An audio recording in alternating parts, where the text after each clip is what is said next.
જુદા જુદા ધર્મ કેમ બને છે? ભગવાનની વિભૂતિઓ રૂપી ડાળાને માનવાથી જુદા જુદા ધર્મ બને છે. તે વિભૂતિઓ રૂપી ડાળાને જગતના અજ્ઞાની લોકો ધર્મ માનવા લાગ્યા છે. તેથી તે અજ્ઞાની લોકોને અંદરની સચ્ચાઈના દર્શન થતા જ નથી. સચ્ચાઈ એટલે પરમાત્મા. તેથી તેઓ પોતાના મનને નિર્મળ બનાવી શકતા જ નથી. થોડુંક તો વિચારો, ખરેખર સાચા ધર્મને ભૂલી ગયા છો અને જે સંપ્રદાયને જ ધર્મ માનો છો. કોઈ પણ સંપ્રદાયમાં રહી જવાથી ભગવાનને જાણવાનું કે ઓળખવાનું કે પૂજવાનું છૂટી જાય છે અને ઉપરથી અસલ જગતના સર્જનાર નિરાકાર પ્રભુને છોડીને ધર્મના નામની ખોટી રીતે પ્રચારથી મતભેદ થાય છે. ખરેખર નિરાકારનું જ્ઞાન પ્રાપ્તિ ધ્યાન દરેક સંપ્રદાયના લોકોને પાલન કરવું જોઈએ. તે માટે ભલેને હિન્દુ હોય કે મુસલમાન હોય કે જૈન હોય કે ઈસાઈ હોય કે બૌદ્ધ હોય કે શીખ હોય કે સ્વામિનારાયણ હોય કે ખાકી બાવા હોય કે શિવ ધર્મવાળા હોય કે ગુરુ નાનકવાળા હોય કે કાલીમાવાળા હોય કે હરિદ્વારવાળા હોય કે બદ્રીનારાયણવાળા હોય કે ગંગા સ્નાનવાળા હોય કે રાજા હોય કે ધ્યાન એક જ નિરાકારનું કરવું જોઈએ. તે પરમાત્માનું ધ્યાન વડે સાચું સમજાય છે ને સાચો આનંદ મળે છે. તેથી જગતમાં અને આપણું બધાનું કલ્યાણ થાય છે. તેથી મોટો લાભ મળે છે. ગીતા અધ્યાય 14 મુજબ સારા ઘેર જન્મ થાય છે. આ લાભ થાય છે સારા ઘરે એવું ધ્યાન કરવાથી. તો સાચો આનંદ મળે છે.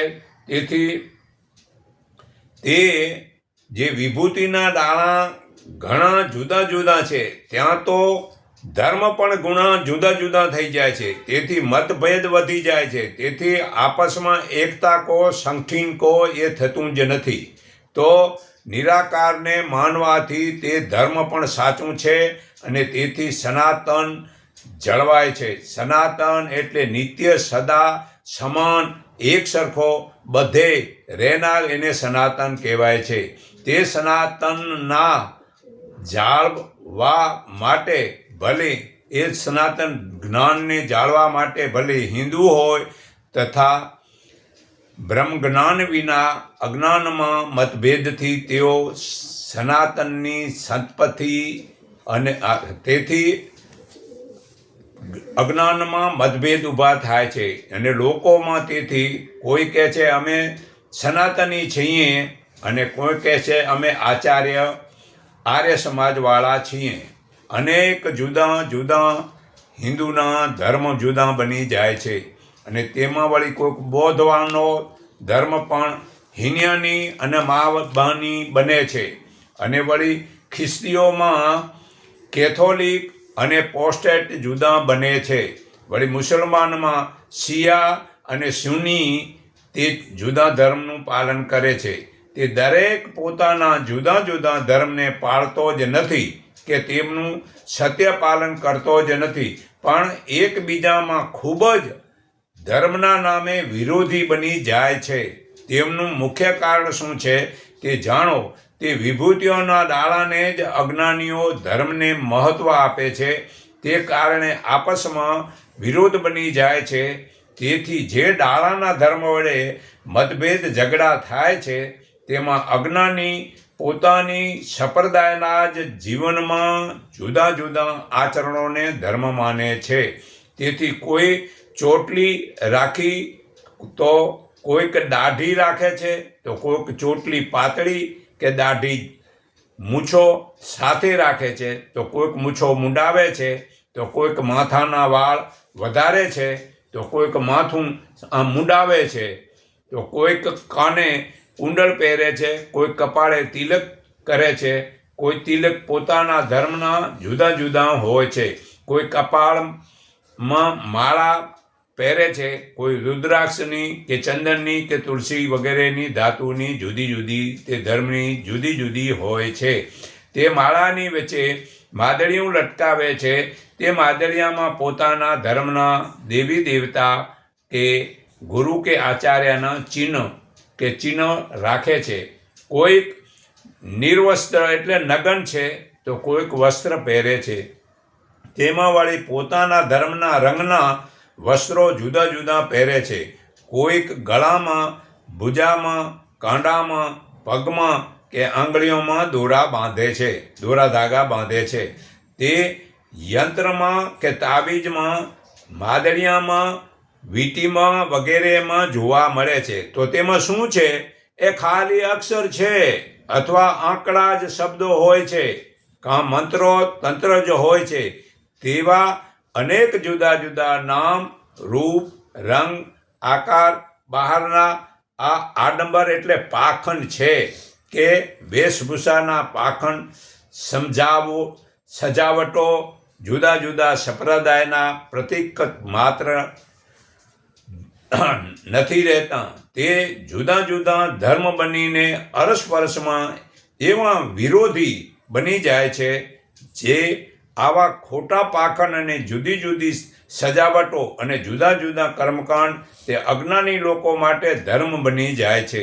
તેવા પાખંડ ધર્મની જેને આસક્તિ થઈ જાય છે, તેથી જ સત્ય એટલે પરમાત્મા શુદ્ધ જરૂરી ધર્મ નિરાકારનું પાળવાનું છૂટી જાય છે. અને લોકો અજ્ઞાનમાં નકામા પાખંડ ધર્મ માટે માને છે. અને તેથી તો તે નાત જાતના ભેદભાવ ઊભા કરે છે. છૂત અછૂતનો ભેદભાવ વધે છે. ઊંચ નીચનો ભેદભાવ વધે છે. તેવા અજ્ઞાની લોકો પાછા નદી સરોવરમાં સ્નાન કરવાને ધર્મ માને છે. અરે અજ્ઞાની જોતો નથી. જે ભગવાને બુદ્ધિ આપી છે તો તેનો થોડોક તો ઉપયોગ કરો. કે આખું ભગવાને આપ્યું છે તો બરાબર જોતો ખરો. જે નદી કે તળાવમાં માછલા, ડેડકા, કાચબા વગેરે અનેક જીવ તે 24 કલાક પાણીની અંદર ને અંદર જ રહે છે, તેની પવિત્રતા કે મુક્તિ મળતી જ નથી. અને મૂર્ખા, તે 1 કલાકના સ્નાનથી શું પવિત્રતા કે મુક્તિ મળી જાય જોઈતી હોય? અમો કહીએ છીએ કે શા માટે ખોટા પાખંડ કરો છો, શરીરને બગાડો છો, શા માટે ધનનો અને કિંમત સમજતા નથી અને સમય બગાડો છો? તેવા અજ્ઞાની પાછા તેને પણ ધર્મ માને છે. તેવા અજ્ઞાની તીર્થયાત્રા કે હજ કરવાને જ ધર્મ માને છે. ગીતા અધ્યાય 7 શ્લોક 4માં પુરાવો છે. પૃથ્વી, જળ, અગ્નિ, વાયુ, આકાશ, મન, બુદ્ધિ ને અહંકાર એ જળ વસ્તુ છે. તો એ જળ અને થળ એ ધર્મ નથી. અજ્ઞાની આંધળાઓ જોતા નથી, જેને પહાડમાંથી રગડવાથી મરી જાય છે, પાછો આવતો જ નથી. અને જળમાં તરતે ના આવડે તો પાણીમાં ડૂબીને ચોક્કસ મરી જાય છે, તે પાછો આવતો નથી. તો જળ કોઈ બી હોય કે થળ કોઈ બી હોય, એ તારે નહીં. ત્યાં જો બ્રહ્મજ્ઞાની મળે, તેનો સત્સંગ સાંભળી તે જીવનમાં ઉતારવાથી તે ચોક્કસ ભવસાગર તરી જાય છે. બાકી જળ અને થળ તારે નહીં. તો અજ્ઞાનીઓ તેવું જોતો જ કે વિચારતો નથી, તેથી છતી આંખે આંધળો બને છે. જે જન્મનો આંધળો તો સાચે આંધળો છે જ, પણ તેવા અજ્ઞાનીઓ વળી પટલા કે જે આંખું છે છતાં આંધળા જે છે, તે ચર્ચને, મંદિરને, મસ્જિદને, ચૈતન્યને, ઉપાસકને, ગુરુદ્વારનેમાં સવાર સાંજ હાજરી આપવાને પાછા ધર્મ માનવા માંડ્યા છે. તેમાં કોઈક વળી ઊભા રહીને, કોઈક તો બેસીને, કોઈક ઘૂંટણી વાળીને કે કોઈક પલાઠી વાળીને ધર્મ માને છે.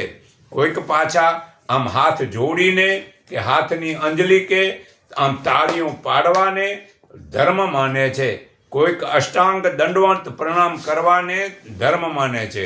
વળી અજ્ઞાની કોઈક દેવી દેવતા, ગુરુ કે અવતારી પુરુષ કે આચાર્ય કે તેમની છબીને ધર્મ માને છે, વળી કોક મૂર્તિને ધર્મ માને છે, વળી કોક પાઠ ચરણને પણ ધર્મ માને છે, વળી એના કોક ચિહ્ન કે ગ્રંથ વગેરેને પણ ભગવાન સમજીને તે સમજે છે અને એને વળી આમ પગે લાગે છે. મૂર્ખા, તું ચેતન હો અને આ જળ વસ્તુને શા માટે તું પગે લાગો છો? તો વળી કોક એને આમ માથું નમાવે, છેટ આમ નીચે અડાવે, આમ માથું અડાવે, આમ પૂરું જો અડ્યું હોય તો જ એને મતલબ કઈ એ ધર્મ માને છે. વળી કોઈક તો નૈવેદ્ય ચડાવવાને ધર્મ માને છે, કોઈક વળી આમ આરતી નગર આમ વગાડવાને ધર્મ માને છે, કોઈક વળી આમ સખ વગાડવાને ધર્મ માને છે, વળી કોઈક ઘંટ વગાડવાને ધર્મ માને છે, કોઈક વળી આમ નાચવા ગાવાને ધર્મ માને છે, વળી કોઈક અજન પડવાને, અરે શું ભગવાન બોડાય, શું અહીંયા ડખો કરશો ને શ્લોક બોલશો તો જ મતલબ ભગવાન સાંભળશે, તે એને વળી પાછા ધર્મ માને છે. તેમની વળી માળા જપને તેને ધર્મ માને છે, તેમની પૂજા કરવાને ધર્મ માને છે, કોઈક વળી પ્રસાદ ચઢાવવાને ધર્મ માને છે. તેમાં અજ્ઞાની જે અજ્ઞાન અદ્રશ્ય સત્તાને સંતોષ, તૃપ્ત અને પ્રસન્ન કરવા માટે કોઈક મૂર્ખા શ્રીફળ ચડાવવાને ધર્મ માને છે, કોઈક મરઘા ચડાવવાને ધર્મ માને છે, કોઈક બકરાની બલિ દેવામાં કે ગાય ભેંસ વગેરે શું એ મનુષ્યને મતલબ આમ બલિ દેવાને ધર્મ માને છે. વળી તેવા બલિ ચઢાવતી વખતે આમ એક ઝાટ કે માથું ધડથી જુદું કરી નાખવાને ધર્મ માને છે, ને કોઈક તો વળી આમ રીબાવીને મારવાને ધર્મ માને છે. તો આવા જુદા જુદા કર્મકાંડના ધર્મ પાછા બજારમાં પણ વેચાવા લાગ્યા છે. જો તમે ઈચ્છો તો એ ધનના જોરે તેવા પાખંડ ધર્મને તમે ખરીદી શકો છો. જે કર્મકાંડ પોતે નથી કરતો કે નથી કરી શકતો તે રૂપિયા વડે વળી બીજા ભાડુતિયા માણસોને રૂપિયા આપીને કરાવે છે.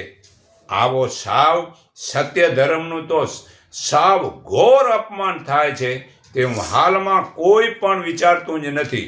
જે આ વિભૂતિઓના ડાળા ને ધર્મ માનવાથી વધારે અજ્ઞાનમાં જકડાઈ જાય છે તેવા જે પરિવારમાં જન્મ્યા છે તે જ પરિવારના રીત રિવાજને વારવાર જોઈએ કે સાંભળીને તે રીત રિવાજ સિવાય બીજું કોઈ સારી માન્યતા સાચી તેને લાગતી જ નથી. તેવા અજ્ઞાનીને જડ પથ્થર કે પદાર્થનું દર્શનનો જ પરંપરાથી રિવાજ ચાલ્યો આવે છે. તે પાછા કેટલાય હજારો કિલોમીટરથી ખાલી મતલબ કે આ જળ વસ્તુને જોવા મતલબ આવે છે. તેથી તેવા ભાવમાં બંધાઈ જાય છે તે બીજા અનેકને દુઃખી કરે છે કે ભાઈ હાલો મને દર્શન કરવા. હવે પથરા મતલબ દર્શન કરવાનું અમને કાં હેરાન કરો જાણછુડ, તને તો નામ જાણું. તેવા અજ્ઞાની સાચા નિરાકાર જ્ઞાન ઉતારવા કે સાંભળવા તૈયાર જ નથી. એવી અંધશ્રદ્ધામાં અજ્ઞાની ખોટી માન્યતાના ગુલામ બની જાય છે. જે જડ પથ્થરના પદાર્થો પ્રત્યે એટલી બધી આસક્તિના રંગમાં રંગાઈ તે રંગના ચશ્મા પહેરી લીધા છે કે તેથી તેને તે રંગ સિવાય બીજો સાચો પરમાત્મા નિરાકારનો રંગ તે અજ્ઞાનીને દેખાતો જ નથી. તેવા અજ્ઞાની પાખંડ જડ પાછળના દર્શન માટે દૂરથી ધન ખર્ચીને પોતાની કિંમતી સમય બગાડે છે. તેવા અજ્ઞાનીની તેવી હજ યાત્રા તીર્થ વગેરેના દર્શન માટે ખોટા ફાંફા મારી દુઃખી થાય છે. તેથી નિરાકારનું સત્ય જ્ઞાનથી વધુને વધુ એ દૂર થઈ જાય છે. કારણ કે હાલમાં ભણેલા દોઢદાયા ઘણા છે. તેવા દરેક વાતને પોતાની વાતને જ સાચી માને છે.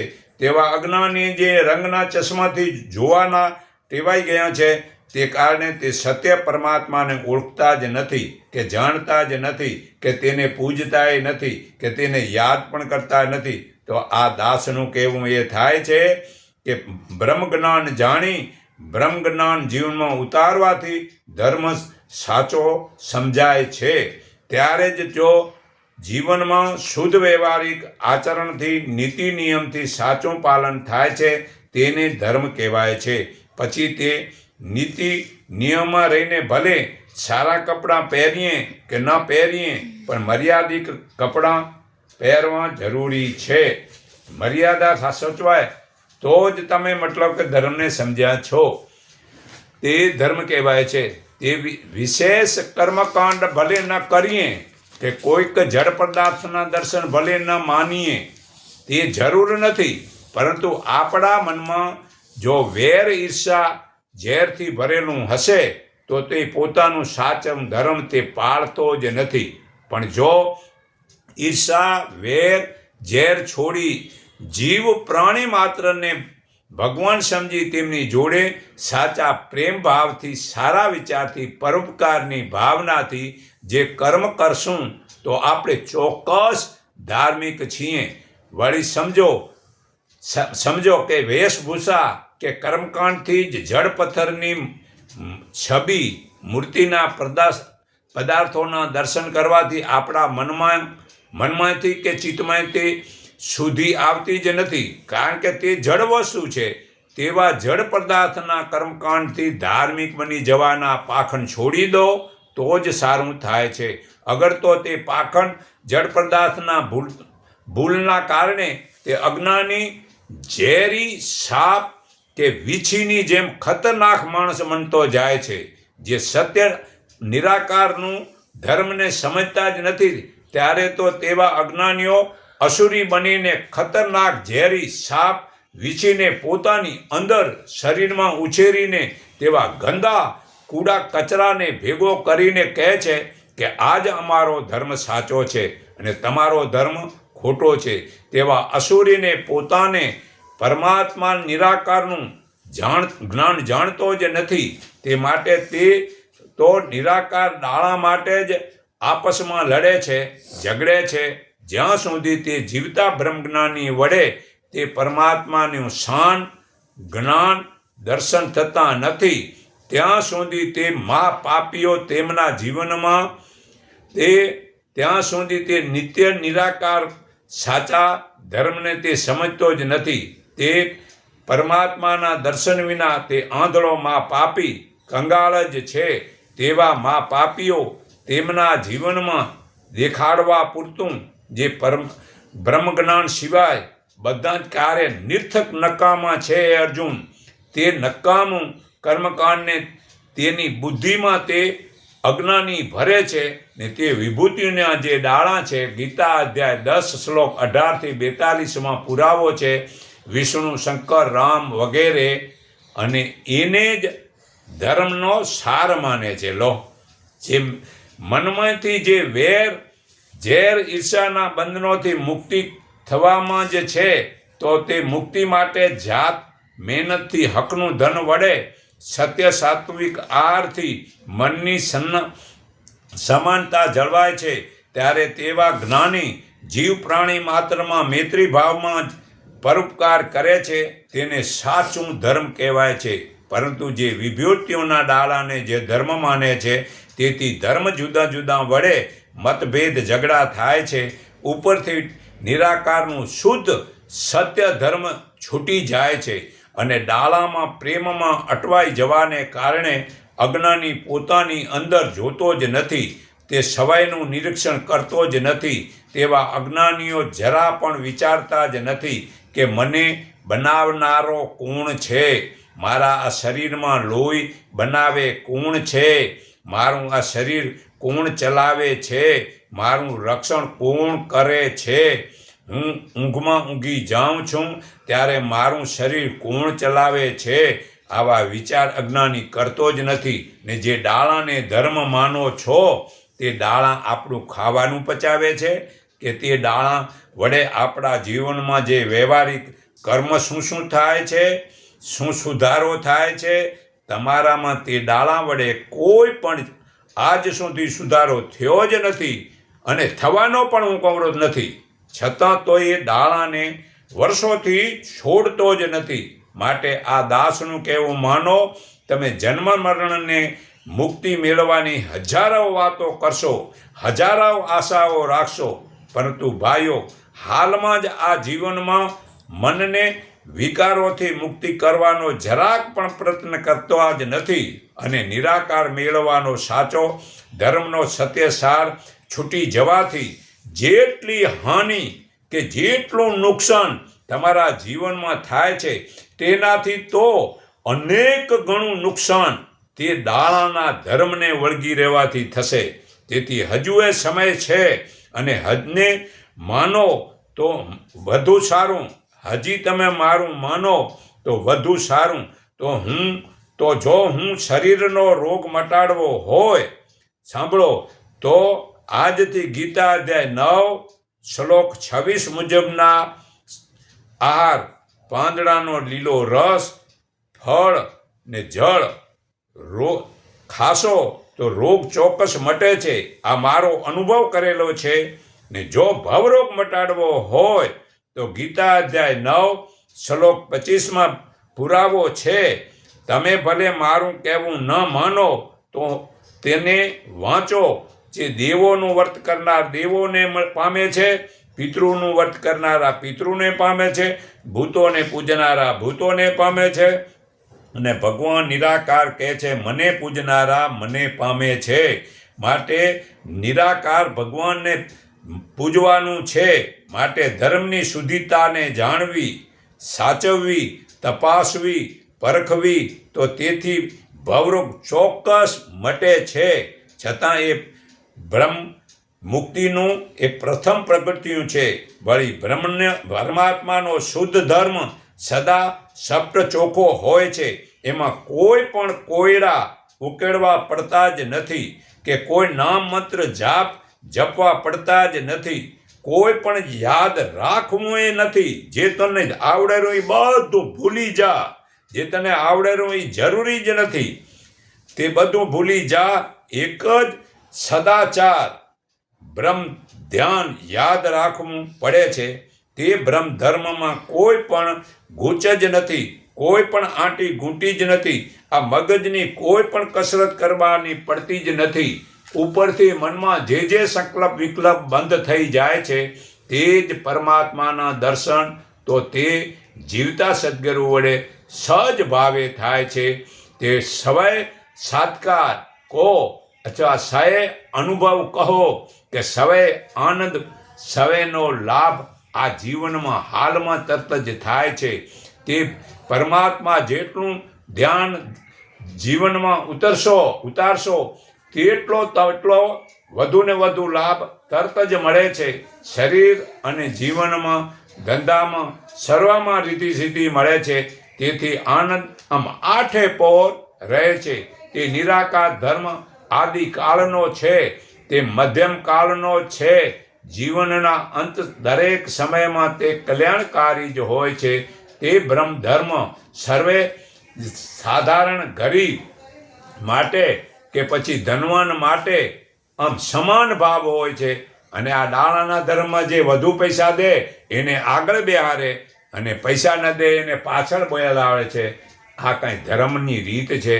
આમ જ હોય તો તે સાચો ધર્મ કહેવાય, જે બધામાં સમાન ભાવ, પહેલો આવ્યો પહેલો બે, છેલ્લો આવ્યો છેલ્લો બે, એને સાચો ધર્મ કહેવાય છે. તો ડાળાના ધર્મ ભેદભાવ હોય છે. તો તે ડાળાને માનવાનું છોડી ને આધ્યાત્મિક ધારણા કરવાની પવિત્ર ભાવના રાખો. નિરાકાર ધર્મનું પાલન કરવું તે ઉત્તમ ધર્મ કહેવાય છે, ઉત્તમ કર્મ કહેવાય છે. જ્યાં મતલબ ધર્મ હોય ત્યાં કર્મ સમજવાનું. તે પવિત્ર ભક્તિની પ્રેરણા અને બ્રહ્મ જ્ઞાન વડે તો પ્રેમ, નમ્રતા અને સહનશીલતા, સદાચાર જેવા દેવી ગુણો જીવનમાં ઉતરે છે. અને પરમાત્માના ધર્મ પ્રકૃતિના જ્ઞાન સમજાવે છે. તેથી તે માણસમાં પ્રકૃતિના દોષો છૂટી જાય છે. તેથી પરમાત્મામય જગત રૂપને અપનાવે છે. એટલે માનવ ફક્ત માનવ બનીને એકબીજા સાથે પ્રેમમાં જોડાઈ જાય છે. માણસ એક જ પરમાત્માને જાણે, તેને એકને જ માને, તેનું એકનું જ ધ્યાન ધરે તો વાસ્તવિક સત્ય સાચું ધર્મ છે. પરમાત્માના ધર્મ જુદી જુદી માન્યતાને છોડીને એકતા એક સંઠીન બનાવે છે. એટલે કે પરમાત્મા ધર્મ માણસને જોડે છે અને આ ડાળાના ધર્મ માણસોને છૂટા કરે છે. આ તારીખના સંસ્કાર ધામમાં આવી જાઓ, નહીં તો પછી તમને આવા નહીં જડે. અરે આવા તમારા સંસ્કાર ધામમાં નહીં જડે તો ક્યાંય જરૂર નથી. બ્રહ્મ ધર્મથી મનુષ્યમાં વિશ્વાસ વધે છે, પર બ્રહ્મ સૃષ્ટિના કણે કણ વ્યાપક આમ ઠસોઠસ આમ હાજર છે. અને ડાળાના અજ્ઞાની તે જાણતા જ નથી, તેથી અજ્ઞાની અટવાય છે. અને અલખ, અજર, અમર, આ અવિનાશી આમ ઠસોઠસ મોજૂદ છે, આ હાજર છે, જે નિરાકાર તત્વ છતાં પણ જીવતા બ્રહ્મજ્ઞાનીથી જ આ અનુભવ થાય છે. તે એક પરમાત્માથી જ એકતા, સંપ, સદા પ્રેમ, સદાચાર સચવાય છે. જે ડાળા વડે તો જો હિન્દુ મોઢેથી બોલવામાં આખું જીવન વેડફી નાખે છે, પણ વિષ્ણુના 10 અવતારોએ સત્યકર્મ કર્યો તેવું એક પણ કરતો નથી. જો ઈસાઈ મોઢેથી બોલવામાં આખી જિંદગી વેડફી નાખે છે, પણ ઈસુએ કર્યો તેવું તે કોઈ કરતો નથી.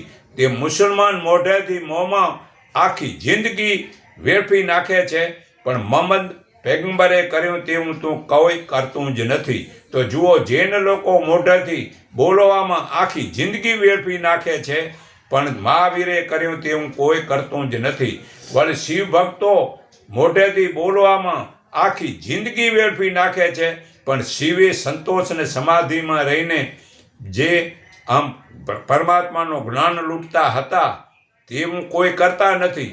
અને હાલમાં અજ્ઞાની તે પથ્થરની શિવલિંગ બનાવી તેમાં દૂધ, જળ, પત્ર ચઢાવે છે, તેવું તો શિવે કર્યો જ નથી, કે વેદ, ગીતામાં વગેરેમાં લખેલો પણ નથી ને લખેલો પણ નથી. અમે બધું જે જાણીએ છીએ વળી પાછા કર્યા લખેલો પણ નથી, છતાં તેવું અજ્ઞાનીને સમજતા જ નથી. તેઓ અજ્ઞાનીને છોડતા જ નથી. ને વળી અજ્ઞાની ઉપરથી કહે છે કે અમે બધું એ જાણીએ છીએ. વળી તરત જ અજ્ઞાની ઉપરથી પાછું પૂછે છે કે હવે અમોને શું કરવું જોઈએ?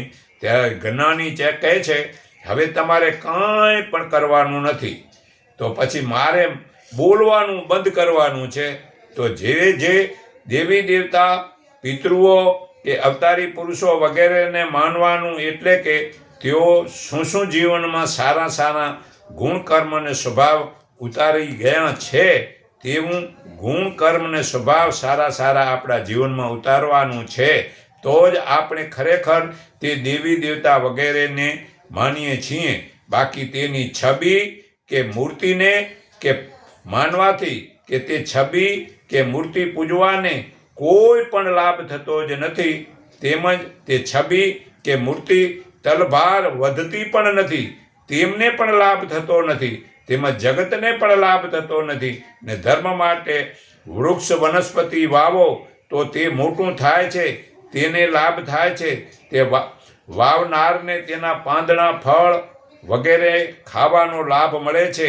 અને જગતને શુદ્ધ હવા આપે છે અને ખરાબ હવા લે છે, તો જગતને લાભ થાય.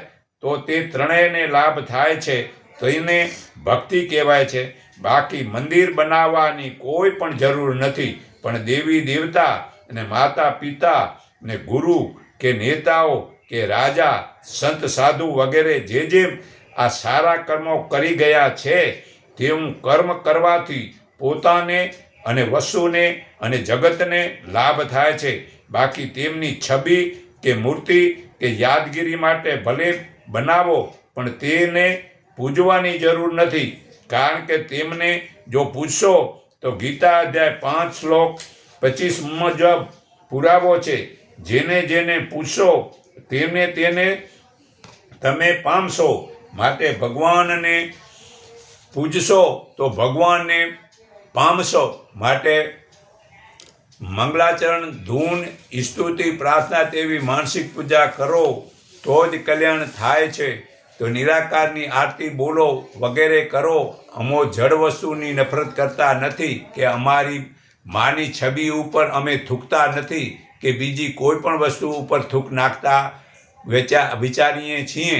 અને તે જડ વસ્તુની નફરત કરતા નથી, કારણ કે તે જડ વસ્તુ ભગવાને બનાવેલી છે, અને જો તે ભગવાનની બનાવેલી વસ્તુની નફરત કરીએ તો તે ભગવાન સાથે નફરત કરી કહેવાય છે. તેમજ અમારું શરીર, દરેક વસ્તુ જડ છે, છતાં અમારું શરીર ભલેને જડ છે, છતાં તેની કે બીજાના કોઈના શરીરની અમે નફરત કરતા નથી. છતાં પૃથ્વી, જળ, અગ્નિ, વાયુ, આકાશ, મન, બુદ્ધિ ને અહંકાર, આ 8 વસ્તુ જડ છે, તો તેને જડ જ માનવા, તેમને પૂજવાના નથી. તે 8 વસ્તુ વડે જીવ પ્રાણી માત્રના શરીર બને છે. તેથી આ સંસારનો વિકાસ થાય છે અને સંસાર ચાલે છે, પણ તેમની જોડે નફરત કરવી નથી. પણ જડ છે તેને જડ રૂપે સમજો, અને જે ચેતન છે તેને ચેતન સમજો. તો ચેતન જીવ પ્રાણી માત્રનો આત્મા અંશ તે ચેતન છે, ને બહાર આકાશમાં મહાચેતન પરમાત્મા છે. તેને જાણીએ. આગળ 1 થી 2 રૂપે હવે સમજાવશું પછી, પણ આટલું તમે સાંભળો અને આ કર્મકાંડ છોડી ને અસલ પરમાત્માને જો માનો, તો હું સર્વને હું મારા હૃદય ભાવથી નમન કરું છું. આ એકને ઓળખો, એકને માનો, એક સંખી બનો, એટલું કહી મારી વાણી વિરામું છું.